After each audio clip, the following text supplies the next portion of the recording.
मज़े तो real estate में ही हैं। जी हाँ। और पैसे भी बहुत ज़्यादा रियल एस्टेट में ही हैं।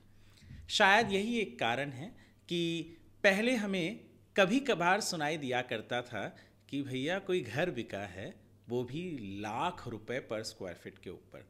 और वो भी जब हम सुनते थे तो वो होता था शायद, मतलब मुझे याद है जब मैं पत्रकारिता में आया 2005-06 में, तब 60-70 हज़ार रुपये प्रति स्क्वायर फीट में कोई घर बिक जाता तो हम उसे अखबार के पहले पन्ने पर रखते थे। और वह घर ज़्यादा से ज़्यादा एनसीपी, टार, नारीमन पॉइंट या तन्ही हाइट्स, मलबार हिल, पेडर रोड यहाँ तक हुआ करता था। फिर एक अरसा बीता और थोड़े समय बाद 2008-09 तक लाख रुपए पर स्क्वायर फीट में घर बिकना आम बात हो गई। पर आम बात थी ये फिर भी दक्षिण मुंबई के लिए, यानी साउथ मुंबई के लिए, वो भी मलबार हिल, पेडर रोड, नारिमन पॉइंट, इन सब जगह के लिए।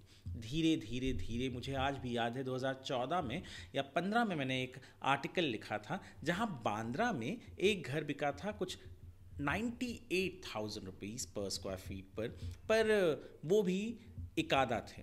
पर अब तो आम बात हो गई है और धीरे धीरे धीरे करके ये लाख रुपए पर स्क्वायर फीट के ऊपर जो बिकने वाले घर हैं उनका जो ये एक तरीके का हुजूम है वो मुंबई के सबर्ब में भी पहुंच गया है। और मैं बात कर रहा हूं जुहू की। दरअसल जुहू में इसी जनवरी में 2025 में 19 जनवरी को एक घर बिका जिस घर की यदि मैं कीमत कहूं तो प्रति स्क्वायर फीट 1,08,000 रुपये है। जी हाँ, लोधा के एवलॉन टावर में ये जुहू स्थित इमारत है जो बन रही है। इसमें एक घर बिकी है जिसे सहस्त्र एडवाइजर्स के जो डायरेक्टर्स हैं, अवनी, परेश शाह, जो स्टॉक मार्केट में भी काम करते हैं, अपना उनका स्टॉक मार्केट में भी काम चलता है, उन्होंने ये घर खरीदा है।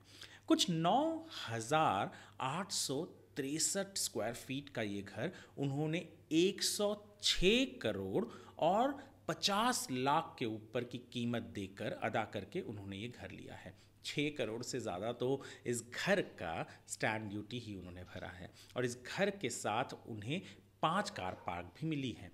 पर जब हम कैलकुलेट करते हैं जो 9,000 के ऊपर का स्क्वायर फीट का एरिया है उनका घर का, और जो कीमत उन्होंने 106 करोड़ के ऊपर का दिया है, उसे जब कैलकुलेट करते हैं तो पर स्क्वायर फीट रेट 1,00,000 के ऊपर जाता है।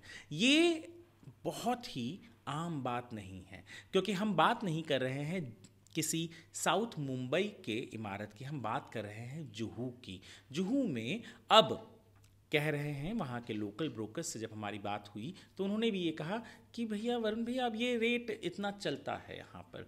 यानी धीरे धीरे जो आम इंसान सोचता था कि कभी तो रेट कम होंगे, शायद वो सपना सपना ही रह जाएगा, क्योंकि गगनचुंबी इमारतों के साथ साथ जो रेट हैं, जो कीमतें हैं, वो भी गगनचुंबी होती जा रही हैं। और यही कारण है कि ऑफिशियल डेटा के हिसाब से आपको जो जुहू का ये घर बिका है उसके ऑफिशियल डेटा के हिसाब से ये 1,00,000 रुपए पर स्क्वायर फीट के ऊपर का जो रेट है उस पर ये घर बिका है।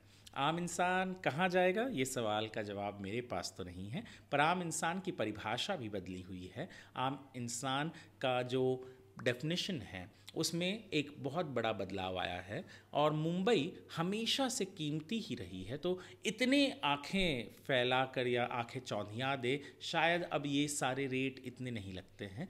पर जो गरीब है, जो गरीब तकबा है, एक्चुअली गरीब तकबे के लिए भी तो मुंबई और महाराष्ट्र में बहुत सारी चीज़ें हैं ही। जो स्लम में रहते हैं उन्हें तो फ्री घर मिल जाता है।